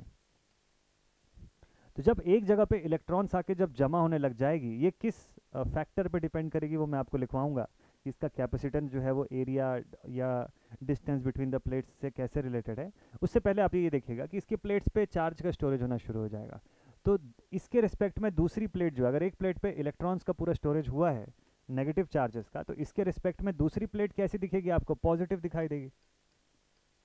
तो equal and opposite charges on both the plates are there. दोनों प्लेट्स पे इक्वल एंड अपोजिट चार्जेस जो है वो आपको दिखाई देती है. कैपेसिटर की वर्किंग अगर समझना है तो अभी मैं फिर से आपको वाटर एनालॉजी पे लेके जाता हूँ. इस कैपेसिटर की वर्किंग को समझने के लिए आप ऐसा सपोज करिए कि आपके पास एक वाटर का टैंक है, आपके पास एक ऐसा पानी का टैंक है. ठीक, और यहाँ पर एक हम लोगों ने ऐसा पाइप जोड़ रखा है. इस पाइप के ऊपर से एक ऐसा वॉल्व लगा हुआ है. ठीक, और इस वॉल्व को हम अपनी ज़रूरत के हिसाब से ऑन या ऑफ कर सकते हैं. ठीक, चलिए ठीक है. अब इसके बाद यहीं से मैं एक दूसरी पाइप जो है उसको बाहर निकालता हूँ. ऐसा एक सेटअप है मेरे पास. ठीक है, अब सपोज कर लीजिए कि जब मैं यहाँ से पानी भेजना शुरू करूँगा और ये इस वॉल्व को मैंने ऑन कर दिया. ठीक है, ओपन कर दिया, मतलब ऑन की जगह ओपन लिख लेते हैं. इसको मैंने ओपन कर दिया तो क्या होगा, ये वाटर का फ्लो यहाँ से होना शुरू हो जाएगा. ये वाटर का फ्लो जो है वो यहाँ से होना शुरू हो जाएगा और पानी जो है इसमें वो भरना शुरू हो जाएगा. ठीक, पानी जो है वो फिल होना शुरू हो जाएगा. ठीक, इस पाइप को थोड़ा सा ऊपर और बना देता हूँ मैं. चलिए ठीक, रहने देते हैं. वाटर जो है वो फिल होना शुरू हो जाएगा ना. तो ये वाटर फिल होते होते ऐसा सपोज कर लेते हैं, वाटर गिर भी रहा है नीचे और प्लस वाटर फिल भी हो रहा है. ये देखिए, यहाँ से वाटर का फ्लो भी हो रहा है बाहर और इसके अंदर पानी भर भी रहा है. सपोज कर लीजिए सडनली क्या होता है, अचानक से मेरी रिक्वायरमेंट जो है यहाँ के मोटर की, इसके पीछे कहीं पे हो सकता है पंप हाउस ऐसा लगा होगा जिसमें कि एक मोटर होगा जो यहाँ से वाटर को भेज रहा है पंप करके. ठीक है, इस वॉल्व मैंने खुला रखा था. अभी सपोज कर लीजिए इस वॉल को ओपन की जगह पे मैं क्लोज कर देता हूँ. This wall is now closed. अब ये वॉल्व जो है जैसे ही बंद हो जाएगा तो यहाँ से वाटर का फ्लो भी खत्म हो जाएगा. ये देखिए, यहाँ से वाटर का फ्लो जो है बंद हो जाएगा. जब वाटर का फ्लो ऊपर वाले सेक्शन से बंद होगा तो नीचे वाला जो पाइप है, पाइप P2, या सपोज कर लो यहाँ किसी बकेट में अगर हम पानी भर रहे थे तो क्या इस बकेट में पानी आना बंद हो जाएगा? क्या नहीं होगा. क्या होगा फिर? तो भाई क्या होगा कि ऊपर से मैंने वॉल्व बंद भी कर दिया ना, तो भी ये जो इसने जो स्टोर कर लिया अपने पास वाटर, वो ये ग्रेजुअली ये भेजता रहेगा और ये उतना ही फोर्स मेंटेन करने की कोशिश करेगा जितना ऑलमोस्ट पहले था हमारे पास। कैपेसिटर की भी वर्किंग कुछ ऐसी है होती है। ऐसा मान लीजिए कि ये कैपेसिटर को रिप्रेजेंट कर रहा है, यहाँ पर हम ईएमएफ का रिप्रेजेंटेशन दे रहे हैं और जो वाटर है हमारा करंट है ना, जो स्टोर्ड चार्ज है, उस हिसाब से आप समझिए। तो कैपेसिटर क्या करता है, या मान लीजिए यहाँ पे जो पोटेंशियल था इसमें मैंने कुछ टाइप का चेंज कर दिया, तो भी वो अपने आउटपुट में चेंज होने नहीं देना चाहता। उसकी जो टेंडेंसी है वर्किंग की क्या है, जैसे मान लीजिए वाटर का फ्लो मैंने यहाँ रिड्यूस किया या बढ़ा दिया या कुछ भी चीज़ किया, मान लो पानी का फ्लो मैंने बढ़ा भी दिया बहुत स्पीड से, तो भी क्या इधर का फ्लो बदलेगा क्या? ये जो आउटपुट जो जा रहा था जिस स्पीड से जा रहा था, क्या वो चेंज होगा? वो तो अभी भी सेम रहेगा ना, बस हाँ टैंक जल्दी फिल हो जाएगा। आप अगर इनपुट का फ्लो जो है उसको बढ़ा भी दोगे तो क्या होगा, टैंक जल्दी जल्दी भर जाएगा ना ऊपर तक, और एक पॉइंट पे जाके जैसे ये टैंक भर जाएगा तो ये पानी को अंदर नहीं आने देगा। यहाँ पर फोर्स उतनी रहेगी जितना ये टैंक लगा सकता है, इसकी मैक्सिमम जो कैपेसिटी है ये उतनी आउटपुट दे पाएगा। मतलब यहाँ से तो फोर्स पानी को उतना ही मिलेगा, भले इनपुट जो है आप भले क्यों ना इंक्रीज कर दो। कैपेसिटर की वर्किंग काफ़ी हद तक इसी की जैसी रहती है, ठीक है। कैपेसिटर की वर्किंग भी कुछ ऐसी रहती है। हर कैपेसिटर की जो वर्किंग पोटेंशियल है वो सेम रहे, वो फिक्स्ड रहती है, सेम नहीं रहती है, फिक्स्ड रहती है, ठीक है। इसका एग्जाम्पल जानने के लिए आपको ये मैं फोटो दिखाता हूँ, इससे भी आपको कुछ रिलेट हो जाएगा। देखिए, अगर आप इसमें से कोई भी कैपेसिटर का एग्जाम्पल देखिए जो भी आपको इसमें से क्लियरली दिखाई दे रहा हो, जैसे सपोज कर लीजिए ये वाला आपको बहुत क्लियरली दिख रहा होगा ना, इसी के बारे में आपको बताता हूँ।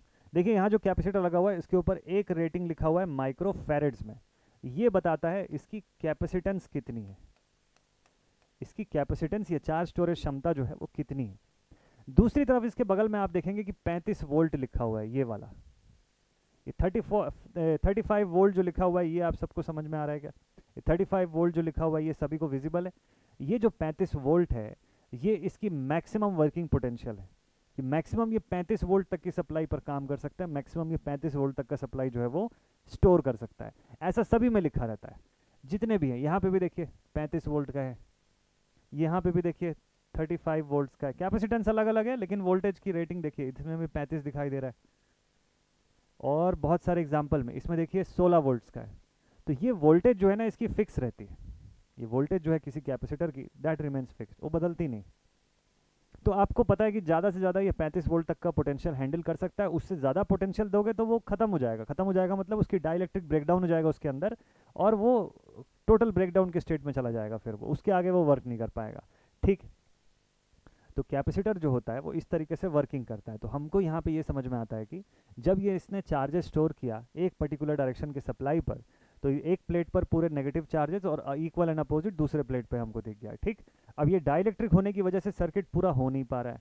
तो अब अगर मैं यहाँ से सप्लाई को डिस्कनेक्ट कर देता हूँ, मान लीजिए कि सप्लाई को मैंने यहाँ से ब्रेक कर दिया, तो क्या होगा, फिर ये कैपेसिटर की क्षमता है कि ये डिस्चार्ज हो सकता है, ये डिस्चार्ज हो सकता है, और करंट जो है या फ्लो ऑफ चार्जेस जो है उसको मेंटेन रख सकता है सर्किट के दोनों टर्मिनल्स के अक्रॉस, जैसा कि पहले था। तो सेम वैसे ही जैसे कि ये टैंक जो है कि मैंने यहाँ इनपुट सप्लाई बंद भी कर दिया, तो भी उस टैंक में अगर पानी भरा हुआ है तो ये इस पाइप से बाहर वाटर का फ्लो वैसे ही मेंटेन करेगी जैसे पहले ईएमएफ के होने पर या पहले इस मोटर की सप्लाई इनपुट देने पर वाटर का फ्लो जितना था। ऐसे ही काम करता है कैपेसिटर, कैपेसिटर की यही बेसिक वर्किंग होती है, ठीक है। तो इसी प्रॉपर्टी को हम लोग बोलते हैं कैपेसिटेंस, इसी प्रॉपर्टी को हम लोग कैपेसिटेंस के नाम पे जानते हैं। और ये जो कैपेसिटेंस की टेंडेंसी होती है इसको हम लोग लिखते हैं C is proportional to the area of plate and C is inversely proportional to the distance between the two plates. मान लीजिए जो दो प्लेट्स हैं इनके बीच की डिस्टेंस है D, दो प्लेट्स के बीच की जो डिस्टेंस है दैट इज D, तो उसके इनवर्स प्रोपोर्शन पे चलता है कैपेसिटेंस, ठीक है। उसके इनवर्स प्रोपोर्शन पे कैपेसिटेंस जो है वो चलता है। ये फिजिकल फॉर्म में मैं आपको बता रहा हूँ। देयरफॉर वी कैन से कि C is equals to epsilon A by D। अब एप्सिलॉन A बाई D बोलने का मतलब है E stands for eta, E stands for epsilon naught epsilon R। Epsilon naught क्या होता है, this is the absolute permittivity, absolute permittivity having the value 8.854 into 10 raised to the power minus 12 farad per meter, 10 raised to the power minus 12 की plus 12, 10⁻⁻12, ठीक है, farad पर metre. और epsilon are क्या होता है? It is the relative permittivity of material, relative permittivity कि वो मटेरियल अपने थ्रू कितना बढ़िया परमिट कर सकता है, ठीक है, तो उसके ऊपर डिपेंड करता है। एप्सिलन आर की वैल्यू जो है ये जो होती है ये मटेरियल टू मटेरियल वेरी करती है, ठीक है, फिक्स नहीं रहती है किसी भी चीज़ के लिए, ठीक है, इसकी कोई यूनिट नहीं होती है, जबकि ऊपर वाले की यूनिट एप्सिलन नॉट की फैरेड पर मीटर के फॉर्म में रिप्रेजेंटेड है। तो इस फॉर्म में कैपेसिटेंस जो है वो डिपेंड करता है। अब कोई आपसे पूछेगा कि चार्ज कितना स्टोर करता है, चार्ज का एक्सप्रेशन भी आप बता सकते हैं कि Q is equal to C V, या फिर C is equal to Q by V के फॉर्म में भी आप बता सकते हो कि नेट कैपेसिटेंस जो होता है वो डिपेंड करता है कि एक कूलम के चार्ज को प्लेट पर बैठाने के लिए 1 वोल्ट का अगर पोटेंशियल खर्च हुआ तो इसका मतलब, पोटेंशियल का मतलब क्या हो गया? पोटेंशियल का मतलब हो गया कि work done for setting up a charge from infinity to a point in the magnetic field. उसी को हम लोग वी के फॉर्म में एक्सप्रेस कर रहे हैं ना, तो उसी की बात हो रही है यहाँ पे कि कैपेसिटेंस जो होता है, नेट कैपेसिटेंस, आप बोलेंगे कि अ कैपेसिटेंस, इसको लिखवा देता हूँ मैं, a capacitance of 1 farad is equal to the potential of 1 volt required to set up a charge of 1 coulomb on its plates, ठीक है, तो इस चीज़ को आप समझ गए। तो कैपेसिटेंस 1 फैरेड का उस कंडीशन पे हम बोलते हैं, ठीक है, कि 1 वोल्ट की पोटेंशियल लगा दिया 1 कूलम के चार्ज को प्लेट पर स्टैब्लिश करने के लिए, ठीक है, बहुत ही बढ़िया। कैपेसिटर जो है वो किसको अपोज करता है? कैपेसिटर भी किसी चीज़ को अपोज करता है, बट किसको? यहाँ पे जैसे अगर आपने देखा कि अगर इस वाटर के टैंक पर मैं ये ईएमएफ को बदल रहा हूँ, ये इनपुट फोर्स जो मैं लगा रहा है ये मोटर, इसको मैं चेंज भी कर रहा हूँ, तो भी यहाँ टैंक से आउटपुट में कोई चेंज नहीं आ रहा है, ये बाहर आउटपुट बिल्कुल उतना ही देगा, समान मात्रा में देगा, बस ये हो सकता है कि खुद जल्दी चार्ज हो जाए, खुद जल्दी जो है वो टैंक फुल हो जाए। वैसे ही कैपेसिटर भी क्या करता है कि सडन चेंज इन वोल्टेज जो है उसको अपोज करता है, ठीक। तो कैपेसिटर का काम क्या होता है? It opposes the sudden change in potential, it opposes the sudden change, it opposes the sudden change in supply voltage, ठीक है, it opposes the sudden change in supply voltage. ये बेसिक पॉइंट्स के form में आपको इसलिए लिखा रहा हूँ कि ये की पॉइंट्स है, अंदर की थ्योरी बहुत कुछ है, बट ये की पॉइंट एटलीस्ट आपकी कॉपी में होना चाहिए। पूरा फुल लेंथ थ्योरी मत भी लिखो, तो क्रैश कोर्स है, एटलीस्ट कम से कम आप थ्योरी तो थोड़ा सा तो की पॉइंट्स तो लिखिए, ताकि आपको ये सब बेसिक चीज़ें पता रहे। कई लोग ये बोल देते हैं कि सर सप्लाई वोल्टेज को अपोज करता है, वोल्टेज को नहीं अपोज करता है, D V by D T, voltage with respect to time में जो चेंज हो रहा है उसको अपोज करता है, ठीक है, तो उसकी बात होती है यहाँ पे। तो this is about the capacitor. तो कैपेसिटर, उसकी कैपेसिटेंस इस तरीके से वर्क करती है। एनर्जी स्टोरेज भी इसके अंदर आप लिख सकते हो हाफ सी वी स्क्वायर के फॉर्म में। टाइम कांस्टेंट पूछेगा आपको, लिखोगे आप tau is equal to R C, but ये सारी चीज़ें मैं आपको तब बताऊंगा एसी सर्किट्स पर, ताकि आपको मैं इसका थोड़ा सा डेरिवेशन का पार्ट भी बता दूंगा कि इसको कैसे लाते हैं, इसके पीछे का रीज़न क्या है, क्यों हम लोग tau is equal to R C ही बोलते हैं, आर बाई सी क्यों नहीं बोलते हैं हम लोग टाउ इज इक्वल टू, या एनर्जी स्टोर्ड को हाफ सी वी स्क्वायर क्यों लिखते हैं, हाफ सी आई स्क्वायर क्यों नहीं लिखते हैं। तो ऐसे कुछ छोटे छोटे से पॉइंट्स आपके दिमाग में आएंगे, तो उसको वहाँ पर क्लियर करते बनेगा एसी सर्किट्स में जब आप पढ़ेंगे तो, और ट्रांजिएंट कंडीशन उसकी वहाँ पर देखेंगे, ठीक है। तो ये तो हो गया बेसिक्स अबाउट द कैपेसिटर, इस तरीके से वर्क करता है। तो अगर प्लेट के एरिया को मैं बढ़ा दूँ, ये प्लेट को, और प्लेट की थिकनेस से मतलब नहीं है, सपोज कर लीजिए मेरा हाथ एक प्लेट की तरह है कैपेसिटर का, तो इस प्लेट के एरिया को अगर मैं इंक्रीज कर दूँ, इसको ऐसे बना दूँ, तो ये ज़्यादा चार्ज स्टोर कर पाएगा। थिकनेस उतनी की उतनी रहने तो कोई फर्क नहीं पड़ता, थिकनेस बढ़ा भी दोगे तो भी कोई फर्क नहीं पड़ेगा, ठीक है। लेकिन अगर डिस्टेंस को आप बढ़ा दोगे, इन दोनों प्लेट्स के बीच का सेपरेशन आपने बढ़ा दिया, तो चार्ज स्टोरेज करने की क्षमता कम हो जाएगी। अब ये सामने वाली प्लेट पे कम फोर्स लगा पाएगा और वहाँ कम चार्जेस का कलेक्शन होता हुआ आपको मिलेगा। तो कैपेसिटर के ऊपर ये कुछ ऐसे बेसिक फंडामेंटल्स होते हैं जो बहुत ज़्यादा इफेक्ट करते हैं, ठीक। कितने टाइप के कैपेसिटर्स होते हैं हमारे पास? ये इसका बेसिक्स आप देख रहे थे, कैपेसिटर का सिंबल। कुछ और वैरायटी के कैपेसिटर जो होते हैं उनके सिंबल्स को भी हम डिस्कस करेंगे। देखिए कैपेसिटर में कितनी वैरायटी आपके पास है। सिरामिक डिस्क कैपेसिटर इस तरीके के दिखेंगे। मोनोलिथिक कैपेसिटर्स हो गए, dipped silver mica capacitors, mylar capacitors हो गए, solid tantalum polarized capacitors, aluminium के इलेक्ट्रोलाइटिक कैपेसिटर्स हो गए, और ये भी एक्सियल एल्यूमिनियम के इलेक्ट्रोलाइटिक कैपेसिटर्स हो गए। ठीक है, ये सब अपने अपने अलग अलग यूसेज के हिसाब से डिफरेंट डिफरेंट टाइप के कैपेसिटर्स का यूज़ किया जाता है। कहाँ पे कैसा नीड है, किस तरीके का रिक्वायरमेंट है, वहाँ पर उस तरीके का कैपेसिटर जो है उसका इस्तेमाल होता है। जैसे ट्रिमर कैपेसिटर वगैरह हो गया, तो ट्रिमर कैपेसिटर को कहाँ पे यूज़ करते हैं भाई? ट्रिमर कैपेसिटर को यूज़ करते हैं जब आपको इसमें वेरिएशन करने की ज़रूरत है, स्नबर सर्किट्स टाइप के कुछ डिज़ाइन करने हैं आपको, तो आप यूज़ करोगे, है ना, ऐसे वेरिएबल कैपेसिटर। सपोज कर लो रेडियो ट्यूनिंग करना है आपको, वेरिएबल कैपेसिटर चाहिए, वहाँ पे रेजोनेट करवाना है ना सर्किट को एक पर्टिकुलर फ्रिक्वेंसी पे, वेरिएबल कैपेसिटर या ट्यूनिंग कैपेसिटर वहाँ पे यूज़ करते हैं हम लोग। ठीक है, एल्यूमिनियम कैपेसिटर्स हो गए, है ना, थिन फिल्म हो गए। इसी के साथ साथ हमारे पास होता है सुपर कैपेसिटर, एक और बढ़िया सा कैपेसिटर होता है, that is the super capacitor. But उससे पहले आपको मैं कुछ कैपेसिटर के सिम्बॉल्स जो हैं वहाँ तक पहुँचा देता हूँ कि कैपेसिटर में क्या क्या सिम्बॉल्स यूज़ होते हैं। चलिए देखते हैं, तो कैपेसिटर के सिम्बॉल्स,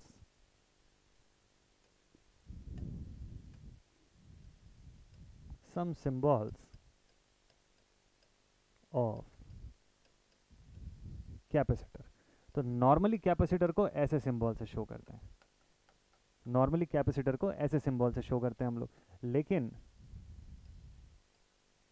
आप देखेंगे कि कैपेसिटर्स कभी कभी किताब में ऐसे सिंबल से भी बने हुए हैं। अगर ऐसा बना हुआ है तो it is a polarized capacitor, polarized capacitor. ठीक, इसको पोलराइज्ड कैपेसिटर बोलते हैं। इसी को दिखाने का एक और तरीका होता है, कभी आप देखेंगे तो पोलराइज्ड कैपेसिटर को ही इस तरीके से भी दिखाया जाता है, लाइक दिस, ऐसा। ये भी पोलराइज्ड कैपेसिटर है, पोलराइज्ड कैपेसिटर। अब ये वाला सिंबल बहुत लोगों के लिए नया हो जाता है, तो बेसिकली IEC और IEEE के स्टैंडर्ड्स के हिसाब से दो अलग अलग सिंबल आपको दिख रहे हैं। जैसे रजिस्टर के सिंबल है, मैंने आपको बताया था कि रजिस्टर का सिंबल ऐसा भी दिखाई देता है और इस तरीके का भी सिंबल रहता है। तो डिपेंडिंग अपॉन कि IEEE का कौन सा और IEC का सिंबल जो है बना बताया हुआ वो कौन सा है, तो दोनों को फॉलो किया जा सकता है। तो पोलराइज्ड कैपेसिटर का ये एग्जाम्पल। ठीक, नेक्स्ट इसके बाद वेरिएबल कैपेसिटर देख लेते हैं, इसको कैसे शो करते हैं। तो वेरिएबल कैपेसिटर में भी खास कुछ नहीं है, वेरिएबल कैपेसिटर को भी नॉर्मली इस तरीके से ऐसा बनाया जाता है, तो ये इसका वेरिएशन को शो कर देता है। ठीक है, कैपेसिटर में ध्यान रखिएगा कि दोनों प्लेट्स की लेंथ बराबर रखिएगा, क्योंकि ये जो पोटेंशियल जिस वोल्टेज तक ये चार्ज होता है और उस पॉइंट पर चार्ज हो जाने के बाद, एक फाइनल लेवल पे चार्ज हो जाने के बाद, इसके दोनों प्लेट्स की पोटेंशियल बराबर रहती है, इक्वल एंड अपोजिट। ठीक है, तो और दूसरी चीज़ कि जब इसको आप चार्ज करोगे तो ये अपने सप्लाई के पोटेंशियल के बराबर के लेवल तक ये चार्ज हो जाएगा। ठीक, अच्छा, इसी में एक और है ट्रिमर कैपेसिटर ना, this is the variable capacitance. और लास्ट एक बता देते हैं, ट्रिमर कैपेसिटर। कई बार लोग ट्रिमर और वेरिएबल दोनों का सिंबल एक जैसा बना देते हैं। देखिए, ट्रिमर कैपेसिटर के सिंबल में एक डिफरेंस ये रहेगा कि ऐसे टी जैसा स्ट्रक्चर दिखेगा आपको, लाइक दिस, ऐसा बनेगा। तो ये वेरिएबल का है, ये ट्रिमर का है, दोनों के बीच में थोड़ा सा अंतर है। सो this is a trimmer capacitor. आगे चल के स्नबर सर्किट्स वगैरह जब हम लोग देखेंगे ना, फिल्टर्स वगैरह का जब थोड़ा सा पढ़ेंगे, तो वहाँ पे मैं आपको बताऊंगा कि ट्रिमर कैपेसिटर इसकी तुलना में डिफरेंट होता है, और मतलब इस वेरिएबल कैपेसिटर की तुलना में किस मामले में डिफरेंट होता है और इसके यूसेज में क्या अंतर आता है। ठीक, चलिए कैपेसिटर का थोड़ा सा यूसेज आपको मैं बताता हूँ। लेट अस सपोज कि आपके पास एक 4 डायोड ब्रिज रेक्टिफायर का नेटवर्क है, 4 डायोड का ब्रिज रेक्टिफायर नेटवर्क है मान लीजिए आपके पास।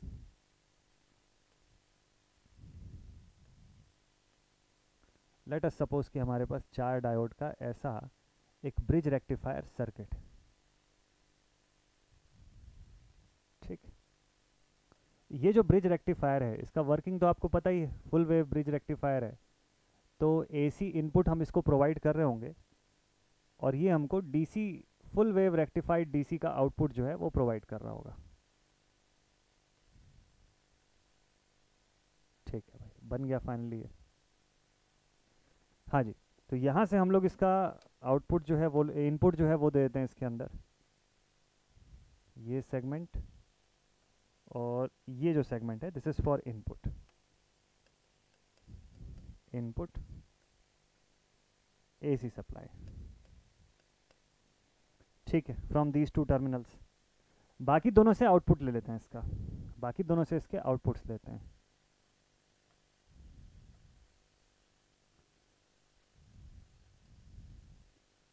तो लेट अस सपोज कि यहाँ से मैं इसका आउटपुट ले लिया, ठीक है, एक रजिस्टर लगा हुआ है यहाँ पर, ठीक है। रजिस्टर चलो अभी नहीं लगाते हैं, डायरेक्टली हम इसको आउटपुट के फॉर्म में लिखते हैं, फिर देखेंगे। तो यहाँ से हमको मिल रहा है इसका आउटपुट। मैं आपको ये प्रैक्टिकल फॉर्म में बता रहा हूँ, इसका आउटपुट अब कैसा मिलेगा हमको। मैं आपको दो डायग्राम बना रहा हूँ, बना के बता रहा हूँ, आप जरा बताइएगा कि कौन सा वाला आउटपुट दिखेगा आपको इसमें से। पहले डायग्राम में आउटपुट जो है वो ऐसा दिख रहा है, और सेकंड डायग्राम में जो आउटपुट है वो ऐसा दिखाई दे रहा है। अब बताइए दोनों में से कौन सा आउटपुट इसमें से आ रहा होगा। अगर इसका नंबरिंग जो है ये this is first and this one is second, ठीक है। नॉर्मली अगर हम एक ब्रिज रेक्टिफायर यूज़ करते हैं तो इसका आउटपुट जो है इन दोनों में से किस टाइप के वेव का होता है। सिंपल सी बात है, आप बोलोगे sir full wave bridge rectified system है तो इसका आउटपुट तो यही वाला होगा ना, सेकंड वाला कैसे होगा। तो बताइए कि आपका ओरिजिनल फॉर्म ऑफ जो डायरेक्ट करंट है, आप बोलते हो कि आपका ये रेक्टिफायर जो है डीसी आउटपुट देता है, तो डीसी का तो ओरिजिनल वेव फॉर्म ऐसा बनता है जो नंबर 2 पे मैंने बना के रखा है। ये फर्स्ट नंबर का जो वेव फॉर्म है ये तो फ्लक्चुएशन शो कर रहा है ना, भले डीसी के फॉर्म में शो कर रहा है, ठीक है, कि दो दो डायोड्स कॉम्बिनेशन में ऑन और ऑफ हो रहे हैं, इसके बायसिंग में फॉरवर्ड डायरेक्शन पे पहुंच रहे हैं, और उस हिसाब से ये आउटपुट तो दे रहा है, बट ये पूरा फ्लक्चुएटेड आउटपुट है, ये डिस्टॉर्टेड आउटपुट है, फ्लक्चुएटेड आउटपुट है। तो फ्लक्चुएशन के साथ का आउटपुट भी अगर है हमारा डीसी का, तो उसका क्या यूज़ है, हमको इसको क्या चाहिए, हमको इसको पूरा स्मूथ एंड फॉर्म में इसका आउटपुट हमको चाहिए रहता है। तो इस वजह से हम लोग क्या करते हैं, यहाँ पर कैपेसिटर को अप्लाई करते हैं। अब कैपेसिटर का काम जो है वो आप समझ गए होंगे अब यहाँ से, कि अब अगर सपोज कर लीजिए कि जब मैं कैपेसिटर यहाँ लगाऊंगा तो ये आउटपुट को स्मूथ आउट कर देगा पूरी तरह से। तो अब इसका आउटपुट कैसे निकल के आएगा पता है, अभी जैसे ही कैपेसिटर लगा दूंगा सीआरओ में जब आप इसको देखोगे तो ये ऐसा दिखेगा, देखिए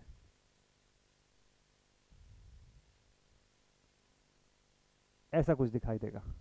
अब ऐसा आउटपुट आपको दिखाई देगा, ना कि ऐसे पूरे गैप्स वाले सेक्शन, ये जो सेक्शन है ना जैसे इसमें गैप्स दिखाई दे रहा है ये नहीं आएगा, ये बिल्कुल ऐसे स्मूथ आउट कर देगा, काफ़ी हद तक इसको स्मूथ आउट कर देगा। तो इसीलिए इनको हम लोग कई बार स्मूथिंग कैपेसिटर भी बोलते हैं,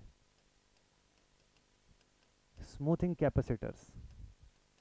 तो ऐसा कोई अलग से कोई वैरायटी नहीं होती स्मूथिंग कैपेसिटर, क्योंकि यहाँ पर वो उस आउटपुट वेवफॉर्म को स्मूथ आउट कर दे रहा है, इस वजह से हम इसको स्मूथिंग कैपेसिटर्स बोल रहे हैं, ठीक। तो ऐसा ही हम लोग आगे चल के जब फिल्टर्स में, ऑसिलेटर्स में जब इनका वर्किंग देखेंगे तो आपको और बढ़िया तरीके से क्लैरिटी आएगी, ठीक है। तो कैपेसिटर की इस तरीके की वर्किंग होती है जिसकी वजह से हम इसको प्रीफर करते हैं ऐसे रेक्टिफायर सर्किट्स में, ऑसिलेटर सर्किट्स में, एलसी ऑसिलेटर या टैंक सर्किट्स, इसकी इसी चार्ज स्टोरेज की क्षमता को वहाँ पर काफ़ी अच्छे से यूटिलाइज किया जाता है। फिर रेजोनेंट सर्किट जो है उसके अंदर इसका यूज़ करते हैं, क्योंकि रेजोनेंट फ्रीक्वेंसी की डिपेंडेंसी ही एल और सी के ऊपर हो जाती है। तो ऐसे कुछ एप्लीकेशंस जो है वो कैपेसिटर के होते हैं, ठीक। अपार्ट फ्रॉम दिस कैपेसिटर की एक और टेंडेंसी जिसको हम लोग बोलते हैं कैपेसिटिव रिएक्टेंस, जिसको बोलते हैं कैपेसिटिव रिएक्टेंस। तो कैपेसिटिव रिएक्टेंस एसी सर्किट्स पढ़ने के ड्यूरेशन में और देखेंगे, फिलहाल के लिए हम देखते हैं कि इसको एक्सी से रिप्रेजेंट करते हैं, which is given as 1/ω/c, that is further equal to 1/2πfc। मतलब कैपेसिटिव रिएक्टेंस जो होता है इनवर्सली प्रोपोर्शनल टू फ्रीक्वेंसी होता है। कैपेसिटर के बारे में फिर और बातें आप जानेंगे वहाँ से एसी सर्किट से, कि भाई कैपेसिटर के प्रेजेंस पर जो करंट होती है, सप्लाई करंट, वो हमेशा लीड करती है फ्रॉम द वोल्टेज। सर्किट की वोल्टेज से करंट हमेशा लीडिंग नेचर पे आती है। कैसे होती है, ऐसा इस तरीके का क्यों होता है, वो हम लोग डेरिवेशन के थ्रू भी समझ जाएंगे, ठीक है। So this was all about the capacitor.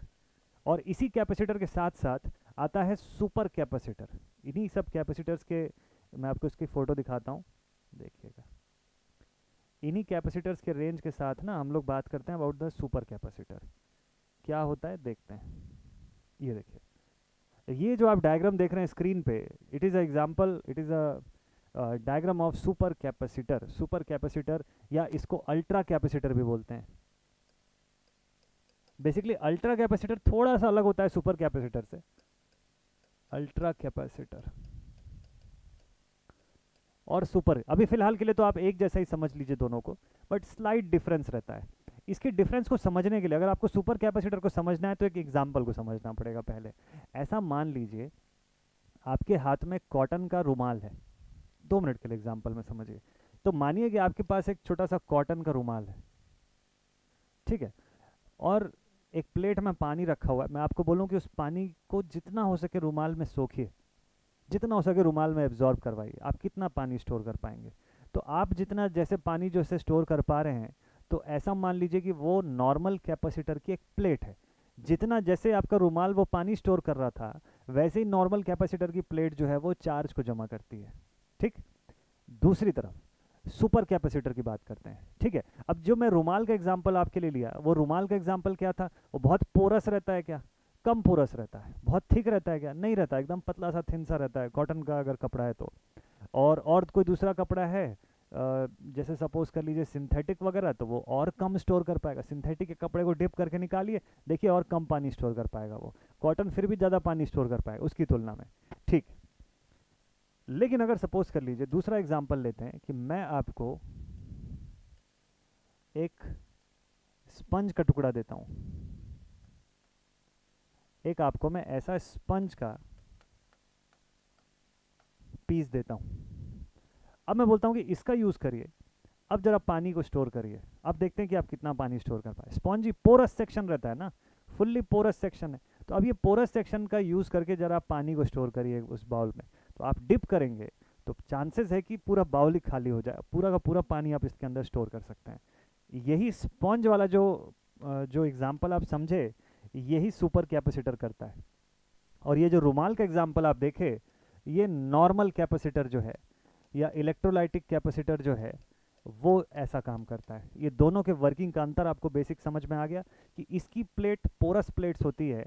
Porous plate कैसे होती है मैं आपको समझाऊंगा, फिलहाल इतना समझिएगा कि sponge being a porous particle, वो ज़्यादा स्टोर कर सकता है अपने अंदर।